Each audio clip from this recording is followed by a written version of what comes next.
বাংলাদেশের সর্বশেষ গুরুত্বপূর্ণ আপডেট সংবাদে আপনাকে স্বাগত। শুরুতেই সংবাদ শিরোনাম, পরে বিস্তারিত। প্রথমে জানাবো, সন্ধ্যায় জাতির উদ্দেশ্যে ভাষণ দেবেন প্রধান উপদেষ্টা। পবিত্র ঈদুল আজহা উপলক্ষে আজ সন্ধ্যা ৭টায় জাতির উদ্দেশ্যে ভাষণ দেবেন অন্তর্বর্তীকালীন সরকারের প্রধান উপদেষ্টা অধ্যাপক ড মোহাম্মদ ইউনূস। সামাজিক যোগাযোগ মাধ্যম ফেসবুকে নিজের ভেরিফাইড ফেসবুকে দেয়া এক পোস্টের মাধ্যমে এই তথ্য জানান প্রধান উপদেষ্টার পেশ সচিব শফিকুল আলম।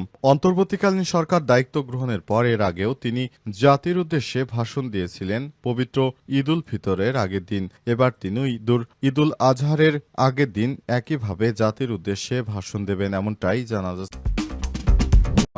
ঈদুল আজহার দিনও গাজায় ইসরায়েলি বাহিনীর ব্যাপক হামলা। মধ্যপ্রাচ্যের দেশগুলোতে উদযাপিত হচ্ছে পবিত্র ঈদুল আজহা। তবে এক বছরের বেশি সময় ধরে ইসরায়েলের চালানো ধ্বংসযজ্ঞের কারণে ঈদের কোনো আমেজই নেই অবরুদ্ধ গাজা উপত্যকায়। এছাড়াও এদিন থেমে থেমে ইসরায়েলি বর্বর হামলা চলছে পুরো গাজা জুড়ে। এরপর জানাবো, যুক্তরাজ্যের পার্লামেন্ট সদস্য জেরেমি করবিনের লেখা গাজা গণহত্যায় যুক্তরাজ্যের ভূমিকা, স্বাধীন তদন্তের আহ্বান জেরেমি করবিনের। ২০০৩ সালে ইরাকের বাগদাদে যুক্তরাষ্ট্র ও যুক্তরাজ্য সরকারের সমর্থিত সরকারের অভিযানে ২ লক্ষের বেশি মানুষ মারা গিয়েছিল। এখনও সেভাবেই এই রাষ্ট্রগুলো এগোচ্ছে কিনা তাই স্বাধীনভাবে তদন্তের আহ্বান জানিয়েছেন তিনি। এবং যুক্তরাজ্য যদি কোনো মানুষ মারা যায় এমন হত্যাকাণ্ডের সঙ্গে যুক্ত থাকে তাহলে এখনই তাদের ক্ষমা চাওয়া উচিত।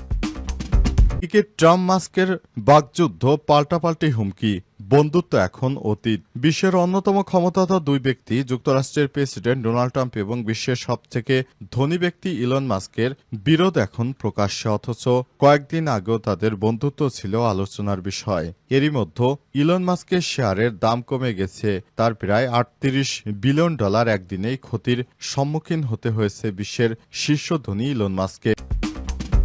জানাবো, ট্রাম্প প্রশাসনের নজিরবিহীন পদক্ষেপ, আইসিসির 4 বিচারকের বিরুদ্ধে যুক্তরাষ্ট্রের নিষেধাজ্ঞা জারি। মার্কিন প্রেসিডেন্ট ডোনাল্ড ট্রাম্পের প্রশাসন আজ আন্তর্জাতিক অপরাধ আদালতে 4 বিচারকের উপর মার্কিন নিষেধাজ্ঞা আরোপ করেছে। এটাকে ইসরায়েলের প্রধানমন্ত্রী বেঞ্জামিন নেতানিয়াহুর বিরুদ্ধে ট্রাইব্যুনালের গ্রেপ্তারি পরোয়ানা জারি এবং আফগানিস্তানে মার্কিন সেনাদের যুদ্ধ অপরাধের মামলা চালুর প্রতিশোধ হিসেবে দেখা হচ্ছে। খবর রয়টার্স এবং নিউ ইয়র্কের। প্রিয় দর্শক, এতক্ষণ শুনছিলেন সংবাদ শিরোনাম, এবারে বিস্তারিত। তবে তার আগে বন্ধুরা, অনুরোধ থাকবে এই সংবাদটিতে একটি লাইক দিন। এই চ্যানেলে আপনি নতুন হয়ে থাকলে আমাদের সংবাদটি দেখতে দেখতে চ্যানেলটি সাবস্ক্রাইব করে রাখুন, যাতে করে বন্ধুরা আমাদের পরবর্তী লেটেস্ট আপডেট সংবাদগুলো সবার আগে আপনার কাছে পৌঁছে যায়। এবারে বিস্তারিত। ঈদুল আজহা ও গাজায় ইসরায়েলি হামলা।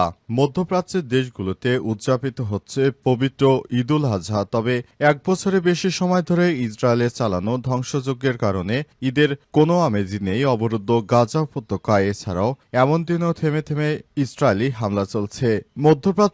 মধ্যপ্রাচ্য বিষয়ক সংবাদ ভিত্তিক সংবাদ মাধ্যম মিডল ইস্ট আইয়ের খবরে বলা হয়েছে, ঈদুল আজহার দিনেও গাজায় বোমা হামলা চালানো হচ্ছে। গাজা স্বাস্থ্য মন্ত্রণালয় জানিয়েছে, আজ ইসরায়েলের চালানো হামলায় এখন পর্যন্ত মোট ৫৪,৬৭৭ জন নিহত হয়েছে। আহত হয়েছে ১,২৫,৫৩০ জন। এর আগে international committee of the red cross বা ICRC এর প্রেসিডেন্ট মিরিয়ানা স্পুলারাইস বলেছে, গাজার অবস্থা নরকের চেয়েও খারাপ হয়ে পড়েছে। জেনেভায় সংস্থাটির সদর দপ্তরে তিনি বলেছেন, মানবিকতা ব্যর্থ হচ্ছে। রাষ্ট্রগুলো যুদ্ধ বন্ধ করতে, ফিলিস্তিনের দুর্ভোগের অবসান করতে এবং ইসরায়েলি জিম্মিদের মুক্ত করতে যথেষ্ট করছে না। এ সময় তিনি আরো বলেছেন, ফিলিস্তিনিদের মানবিক মর্যাদা হরণ করা হয়েছে। মানবিক কার্যক্রম বিষয়ক আন্তর্জাতিক আইনগুলোকে নাই করে দেয়া হচ্ছে। ICRCর এমন একটি আন্তর্জাতিক সংগঠন যারা যুদ্ধ এলাকায় কার্যক্রম পরিচালনা করে। গাজায় তাদের ১৩০ জন কর্মী রয়েছে, তাদের বেশিরভাগই ফিলিস্তিনি। গাজার দক্ষিণ অঞ্চলের রাফা শহরে সার্জিক্যাল হাসপাতাল পরিচালনা করে সংস্থাটি। সম্প্রতি হাসপাতালের কাছে ত্রাণ বিতরণ কেন্দ্রে হতাহতের ঘটনা ঘটেছে।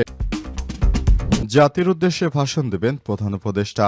পবিত্র ঈদুল আজহা উপলক্ষে আজ সন্ধ্যা ৭টায় জাতির উদ্দেশ্যে ভাষণ দেবেন অন্তর্বর্তীকালীন সরকারের প্রধান উপদেষ্টা অধ্যাপক ড মোহাম্মদ ইউনূস। আজ সামাজিক যোগাযোগ মাধ্যম ফেসবুকে নিজের ভেরিফাইড ফেসবুকে দেয়া এক পোস্টের মাধ্যমে এই তথ্য জানান প্রধান উপদেষ্টার পেশ সচিব শফিকুল আলম। অন্তর্বর্তীকালীন সরকার দায়িত্ব গ্রহণের পর এর আগেও তিনি জাতির উদ্দেশ্যে ভাষণ দিয়েছিলেন পবিত্র ঈদ উল ফিতরের আগের দিন। এবার তিনি ঈদুল আজহারের আগের দিন একইভাবে জাতির উদ্দেশ্যে ভাষণ দেবেন এমনটাই জানা যাচ্ছে। অন্তর্বর্তীকালীন সরকার দায়িত্ব গ্রহণের পর অনেক চ্যালেঞ্জের মুখোমুখি হয়েছেন, কিন্তু শেষ পর্যন্ত অন্তর্বর্তীকালীন সরকারের প্রধান উপদেষ্টা প্রফেসর ড মোহাম্মদ ইউনূস তিনি তার দৃঢ় নেতৃত্বের মাধ্যমে দেশটাকে একটি গুরুত্বপূর্ণ স্থানে নিয়ে যাচ্ছেন। এটি বাংলাদেশের জন্য সত্যি একটি গৌরবময় অধ্যায়। অন্তর্বর্তীকালীন সরকারের প্রধান উপদেষ্টা প্রফেসর ড মোহাম্মদ ইউনূস দায়িত্ব গ্রহণ করার পর যে সমস্যাগুলো এসেছিল সেগুলো তিনি অনেকটা কাটিয়ে উঠেছেন। এখন যে সমস্যা আছে সেগুলো তিনি ধীরে ধীরে ঠিক করার চেষ্টা করছেন। শুধুমাত্র বিএনপির কাছ থেকে সবথেকে বেশি সংস্কারের বিষয়ে বাধা পাচ্ছেন অন্তর্বর্তীকালীন সরকারের প্রধান উপদেষ্টা। অন্তর্বর্তীকালীন সরকারের উপদেষ্টা দায়িত্ব গ্রহণের পর বিএনপির পক্ষ থেকে শুধু নির্বাচনের তাগাদা দেওয়া হচ্ছে, সরকারকে চাপে ফেলা হচ্ছে এবং কাজ করতে দেওয়া হচ্ছে না। এ কারণে তিনি দায়িত্ব থেকে পদত্যাগ করতে চেয়েছিলেন। যুক্তরাজ্যের পার্লামেন্ট সদস্য জেরেমি করবিনের লেখা গাজা গণহত্যায় যুক্তরাজ্যের ভূমিকার স্বাধীন তদন্তের আহ্বান জেরেমি করবিনের। ২০০৩ সালে ইরাকের বাগদাদে যুক্তরাষ্ট্র ও ব্রিটিশ সরকারের সমর্থিত সামরিক অভিযানে বিমান থেকে ফেলা ক্লাস্টার বোমায় নিহত হয় ১৩ বছর বয়সী হুসাম ও ১৪ বছর বয়সী মোহাম্মদ। ইরাক যুদ্ধের প্রায় ২ লাখ সাধারণ নাগরিক প্রাণ হারিয়েছে। সেই যুদ্ধে ব্রিটিশ সরকারের ভূমিকা নিয়ে দীর্ঘদিন নানা তদন্তের চেষ্টা হলেও সরকার তা আটকে দেওয়ার চেষ্টা করেছিল। তবে ২০১৬ সালে প্রকাশিত চিলকট তদন্ত রিপোর্টে সরকারের ভেতরকার ভয়াবহ ভুলের প্রমাণ পাওয়া যায়। লেবার পার্টির নেতা হিসেবে জেরেমি করবিন সে সময় পার্লামেন্টে রিপোর্টের প্রতিক্রিয়া জানায় এবং বাগদাদের চার্চ হাউসে যুদ্ধফেরত সেনা ও ইরাকি নিহতদের পরিবারের কাছে ক্ষমা চান। জেরেমি করবিন বলেছেন, গাজায় পরিস্থিতি আজ নতুন করে ভয়াবহ রূপ নিয়েছে। গাজায় ২০ মাস ধরে ইসরায়েলি হামলায় নিহতের সংখ্যা ৫৪,০০০ ছাড়িয়ে গেছে। যুক্তরাজ্যের লেবার পার্টি আবারও ভুল করছে। তবে তিনি মনে করেন লেবার পার্টি ক্ষমতায় থাকা অবস্থায় ইসরায়েল সামরিক, অর্থনৈতিক এবং রাজনৈতিক সহায়তা পাচ্ছে। ব্রিটেনের সরকার বদলালেও ইসরায়েলের অস্ত্র সরবরাহের পরিমাণ অব্যাহত থাকার অভিযোগ করেছেন তিনি। ২০২৪ সালে সেপ্টেম্বর মাসে সরকার অস্ত্র রপ্তানির অনুমোদন সাময়িকভাবে বন্ধ করার কথা বললেও পরবর্তীতে লেবার পার্টি সরকার অক্টোবর থেকে ডিসেম্বরের মধ্যে ইসরায়েলের যে সব অস্ত্র দিয়েছে তা আগের কনজারভেটিভ সরকারের চেয়েও বেশি বলে বলেছেন তিনি। জেরেমি করবিন জানিয়েছেন, ব্রিটেন এখন F-35 যুদ্ধবিমানের যন্ত্রাংশ ইসরায়েলে পাঠাচ্ছে, যা অত্যন্ত দুঃখজনক ঘটনা। সরকার বলছে অস্ত্র রপ্তানিতে কিছু নিষেধাজ্ঞা থাকলেও ব্যতিক্রম হিসেবে এই যন্ত্রাংশ পাঠানো হচ্ছে। তিনি প্রশ্ন তুলে বলেছেন, এই ব্যতিক্রম কি?